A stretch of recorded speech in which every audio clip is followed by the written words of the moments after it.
gave me everything I had to give all that I could.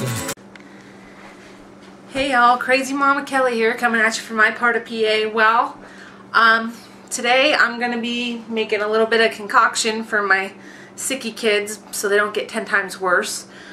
A little tea. I'll show you how I do it.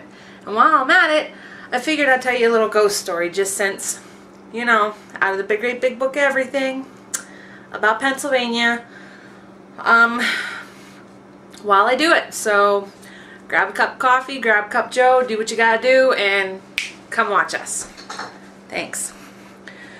Alright, so, know it's been a while, but I figured I'll show you how to make a little quick tea texture, I guess. My kids drink it like iced tea. It's probably better to drink warm, but you can keep it in the fridge, you know, if it stays longer in the refrigerator. And my kids are iced tea fanatics, and so am I. Growing up down the south for a while, that you'll have that. So, starting out, you can take any old tea you have. I use this because it's cheap. Raising 3 kids isn't easy nowadays in this economy. So, you know, any tea you have. You can use green tea, I'm sure, white tea, whatever tea you got. And put it on the stove here. You got a gas stove. I just usually fill up the pan full of water. You know. Show you. I'll have to show you this. You gotta forgive me. I still ain't got a tripod yet. I'm working on it. Alright. So here is, I filled up my pan full of water. Like I said, got this tea. What you're gonna want to do with this little concoction I have, you're gonna want to open it. Wish I had 2 hands here, 5 hands. You know what I mean?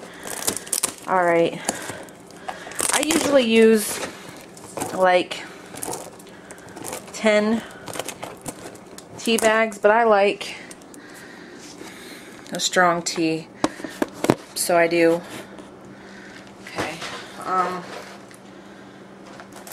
but that's what I do. I take 10 of these tea bags here, and what you're going to do after you put them in there, when the water's, I don't wait till the water boils just because, I don't know, I'm just kind of one of those people. It's going to seep anyways, you know, you're going to let it seep for a while anyhow.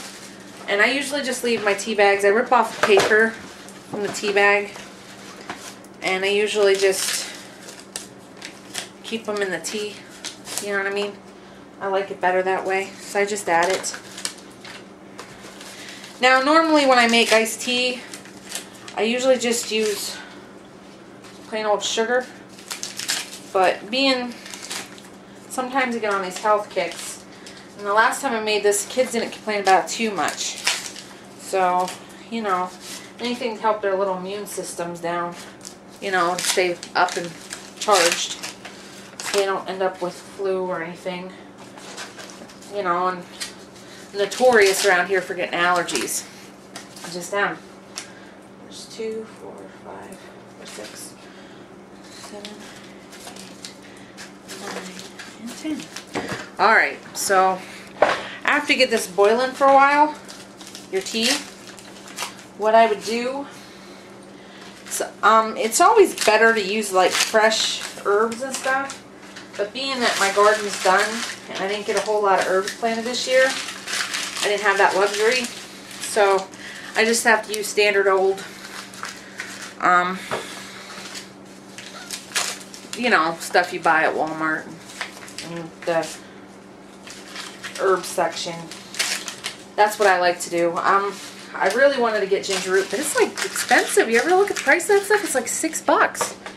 Well, anyways, I'm on a budget, like most Americans nowadays. Thank you, Obama. I don't know what your views are, but that's just, had to say it, sorry. Didn't mean to offend anybody. But anyways, what you're going to do is I have some raw honey. My lovely, absolutely lovely cousin gave to me a while back, and I really appreciate her.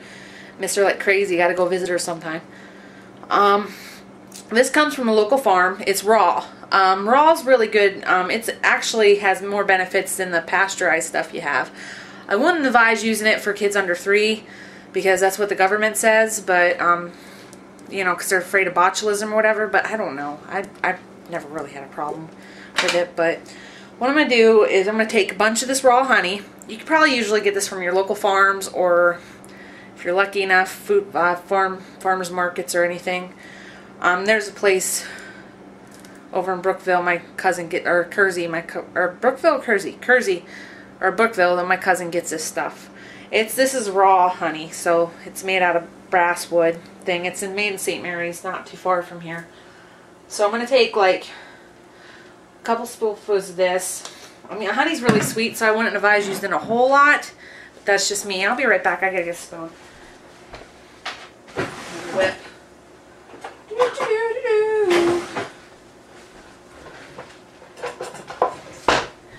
Yeah, I know you're not used to seeing me dressed up. I went to All Saints Day with a family member to the Catholic Church, and it was a beautiful, beautiful, beautiful ceremony. Never been to one. I actually dug it. Well, anyways, like I said, just take a couple of this. When the water gets hot enough, it will take, you know, it will come off your spoon, hopefully. I could put like, I don't know, a couple spoonfuls worth. I mean, because this is going to come out to be a gallon of iced tea. So I usually put a lot in because my kids have sweet tooths. Okay, so what we're going to do, I take raw honey. Like I said, the benefits, Google it. The benefits of raw honey is amazing. You know, it helps with colds, anything. You know, helps with allergies, mainly. I know my daughter, Lily, I swear to God, she wants to have Allergy City. Okay, so I'm going to put a bunch of that iced tea, a bunch of the honey in the iced tea. And also, I know this might sound weird to some people, but I'm gonna put cinnamon, just any old cinnamon you have laying around the house, and some ginger. I'm going to sprinkle that in there. And I'm going to let it, you know, it's a little bit of a spicy tea, but my kids seem to enjoy it. But the new thing I'm going to put in there, they're not here, so they won't know until they taste it. I got some lemons. These are from some Sun-Kissed lemons. I'm not sure if they're organic. I don't think they are. I try to get organic stuff when I can afford it, but sometimes it's just too damn expensive. So I'm going to just slice up these lemons and put it in there. My son's probably going to whine because he hates iced tea with lemon, but the health benefits so much better. But anyways, like I said, I was going to tell you a little story about our beloved Penn State, home of the Quakers. So, this state one takes place in Carbon County. And if anybody's from that area, I'm sure you know about that place where all the coal miners were at. This town is called Jim Thorpe in Carbon County. And a strange, wonderful thing keeps happening. You know, it's kind of spooky, but I could see, you know, it's kind of heartbreaking in a sense too. There's a handprint in one of the local museums. It used to be an old jailhouse. It's called the Old Jailhouse Museum now. There's a handprint that a coal miner decided to put there in 1877. Okay, what happened was this coal miner, you know, mining itself is like one of the hardest jobs in the world. I don't care who you are. I mean, the things these people went through, it's terrible. But back in 1877, this coal miner decided to leave a handprint, and it's the last place he lived. And no matter what they do, they try to clean it. They've cleaned it dozens of times. They painted over it. They even replastered the wall. And this handprint keeps on coming up. And the reason this handprint keeps on coming up is because this guy was accused of sabotaging and murder by a little band known as the Molly Mcquires. And this is how it went down. Okay. Back in those days, in the late 1800s, there were these coal barons. And they were the big moguls that took care of all the coal mines, you know, around the area. And the coal miners were mainly Irish and Welsh. And they were oppressed people back in the 1800s. You can look that up if you'd like. Google it. Like I said, Google's your friend. Don't be scared. Anyways, these coal miners, they were really got the shaft a lot. Literally, really, they have. Pun intended. They got very meager wages, and anything they were, any of the equipment they used was taken out of their wages. While these coal moguls, big guys, they were making, the money, and they were just paying their people like whatever, you know, whatever they could. I mean, and what happens after a while, you know, when treating people so poorly, they're going to get pissed off, aren't they? Yeah, they are. They're going to get really pissed off, and they're going to revolt. Revolution, hello. You know, it's time and time again. History repeats itself. That's what happened. They revolted. And in the form of the revolt they took was this band, secret band of coal miners called the Molly Mcquires. Okay, so what they did to revolt, the actions they committed was, you know, minor sabotaging of the equipment or the area they're supposed to mine at and whatnot. And, you know, it's causing these moguls big money.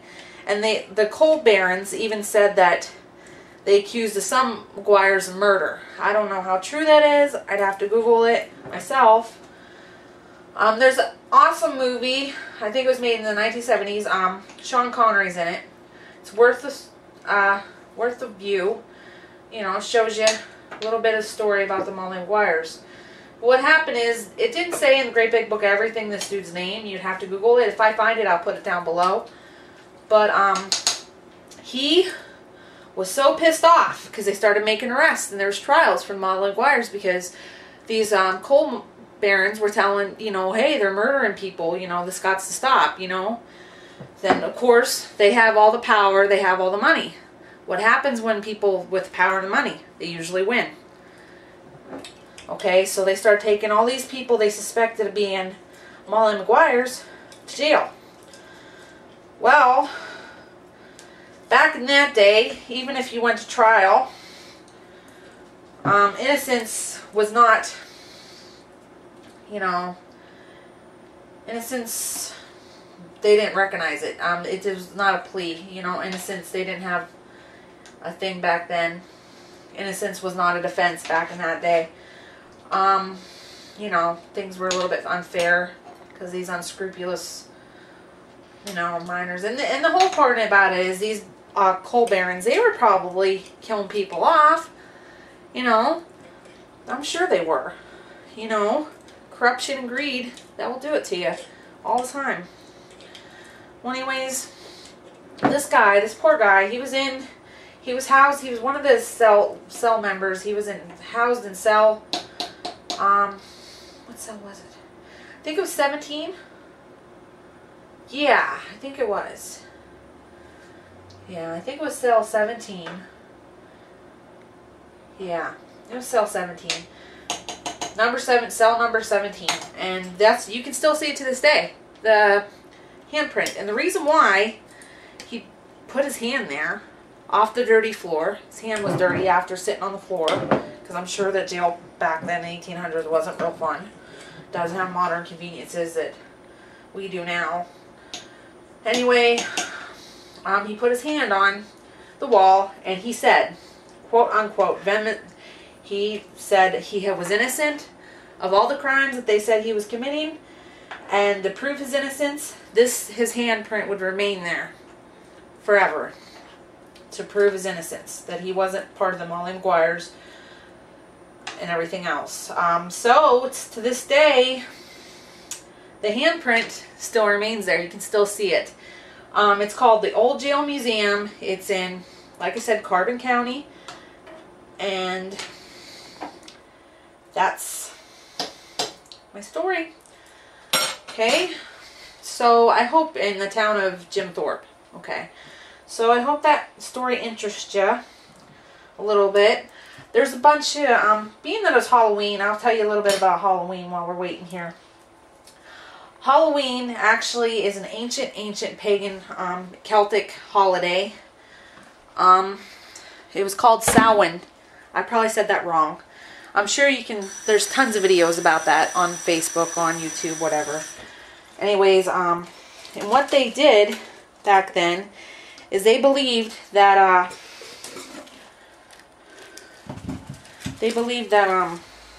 the dead came back on that day, and you could communicate with your dead, and it was a time of reverence for your dead family members, whatever else. They'd leave food out for their dead family members and everything else, you know, to let them know they're still thinking about them and they're still giving them honor. Nowadays, when the church started, you know, converting all the pagans and whatnot, they said, hey, this is a pretty cool idea, you know, let's try to make it easier on the pagans. So they converted their high holy days, and they converted them into, you know, they converted them into their holidays. It's known fact. If you look it up, you'll find it. One of them is called All Saints Day today. So Halloween is the eve of All Saints Day. And on Halloween night, the Celts, they used to dress up, you know, one of the things they used to do was dress up to keep the evil spirits from entering their house. Actually, pumpkin carving started in Ireland too. They didn't have pumpkins in Ireland, they used turnips. The tale about that is there was a guy, he was a rogue, he was everything bad there is, and he died. And he was sent to hell, you know, and even the devil thought he was so bad. So he was sent out of hell, and he roamed around on Hallows, you know, All Hallows Eve night, all spirits come out to play. He was roaming around, and the devil felt so bad for him that he gave him a burning coal from hell to light his way in the dark. And he used a turnip thing. So what you're supposed to do is, if you want to keep this guy away from you, because he's not good, he's not entirely bad, he's not entirely good, you carve. You know, when they came to America, they were like, oh, these pumpkins would be 10 times better than, you know, because a lot of the traditions in America were from the old world, you know. So, you know, they said, hell with the turnip, you know, let's do this pumpkin thing. So they started carving jack-o'-lanterns. That's where jack-o'-lanterns come from. And trick-or-treating comes from people back then, you know, in Catholic Church, they believe about purgatory. And it's a place where you go if you're not really bad for hell, but you're not that good for heaven. But you can get out of purgatory after you serve your sentence or whatever, or if you get enough prayers. Well, these people would go to each other's houses, the poorer people, the ones that were starving, and they'd beg for food. They'd beg for soul cakes. That's what they were called. And in exchange for soul cakes, they said they'd pray for their family members that they'd feel they're probably in purgatory, so they can make their way up to heaven. So that's a little bit on trick-or-treating. So with that, I hope you guys had a blessed Halloween and Samhain. And today, I'm going to be remembering the saints that went before us, because it's All Saints Day. I attended church. Like I said, it was a beautiful ceremony. If you ever get to go and you're Catholic, you really should go. It's a really, really moving ceremony. Well, anyways, thanks for watching. Crazy Mom Kelly in Weird PA. I hope to make more videos. Brainwash Huck is going to come up with a bunch of videos also. And I'm going to give you a little shot of the tea that I made, okay? There you go. See? I just chopped up the lemon. I put it in there. And remember, I put cinnamon, ginger, lemon, and raw honey. And that's I'm going to let that boil down for a while. I'm going to let it cool off, let it sit there for a bit. I got a really bad fly problem. I don't know why. My house is pretty damn clean. I don't know. I know a lot of people around here are having fly problems. I hope you guys aren't. But I'm going to let that boil down. I'm going to put it in a pitcher. If I don't think the pitcher's high enough, I just add a touch of water. And then there you go. There's your iced tea for, you know, cold season. So, thanks again for watching. If you haven't subscribed, subscribe below if you're interested in learning all the crazy kooky facts about PA. I have tons more of them, believe me, folks. And when that's over, we'll conquer the world. Yeah! No, I'm just kidding. Alright, thanks again. Blessed be. Peace.